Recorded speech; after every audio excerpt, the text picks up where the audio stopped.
সার্বভৌমত্ব রক্ষার দায়িত্ব তাদের উপরে থাকে। বাংলাদেশের সেনাবাহিনী বড় আজকে তাদের সেনাবাহিনীর পোশাক আড়ালে রেখে মৌলবাদীর পোশাকে হিন্দু নিধনের কাজ চালাচ্ছে। সমগ্র হিন্দু সমাজ বাংলাদেশে আপনারা কেমন করে অলৌকিকভাবে হিন্দুদের উপর অত্যাচার করছেন, আমরা সেইভাবে সীমানা ডিঙ্গিয়ে বাংলাদেশে ঢুকে তার অক্ষরক করে জবাব দিতে প্রস্তুত থাকব। আপনাদেরকে হুঁশিয়ারি করে দিতে চাই, আমি এত সুন্দর আজকে আলোচনা করবো না, কিন্তু বেশি দিন নাই আপনাদের ধর্মস্থল এবং আপনাদের সমাজের সুরক্ষা থাকবে, সেটা কিন্তু আমরা অনিশ্চিতভাবে বলে দিতে চাই।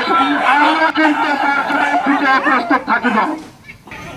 আমাদের চিন্ময় কৃষ্ণ দাস প্রভুকে মিথ্যা মামলা দিয়ে ওনাকে অ্যারেস্ট করিয়েছেন এবং এই চিন্ময় প্রভুকে নিয়ে উচ্ছিত চেহারা বানিয়ে এবং বিভিন্ন কুখাদ্য দিয়ে সামনে ফটো ফিক্সার করছেন। ওনার বাড়িও কিন্তু বেশি দূর নয়, এটা ভারতবর্ষ এই বিলোনিয়াতে।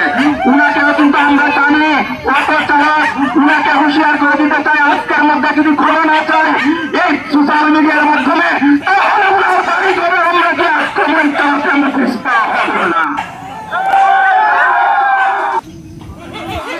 সীমান্তে পরবর্তী বাংলাদেশের তারা লাইছেন, আপনাদেরকে হুঁশিয়ারি করে দিতে চাই, আপনারা সীমান্তে যারা আপনাদের ওই দেশে গিয়েছিল আসার পথে তাদেরকে অবলম্বন করে আপনারা ওদের পরিচয় জানতে চেষ্টা করছেন, ওকে হিন্দু না মুসলমান। যদি কোনো হিন্দু হয়ে থাকেন তাহলে ওনার উপর অসম্মানজনক ভাবে ওনাকে চেক আপ করা হচ্ছে।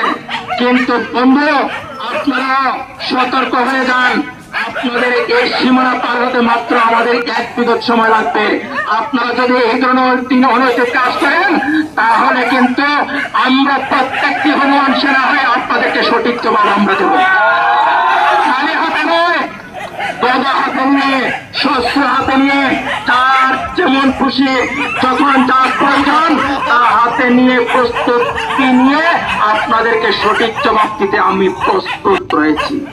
এমনকি সার্জিক্যাল স্ট্রাইক আমরা অতি অবিলম্বে করছি। আপনারা প্রস্তুত থাকুন, চ্যালেঞ্জ করছি সার্জিক্যাল স্ট্রাইক করার জন্য।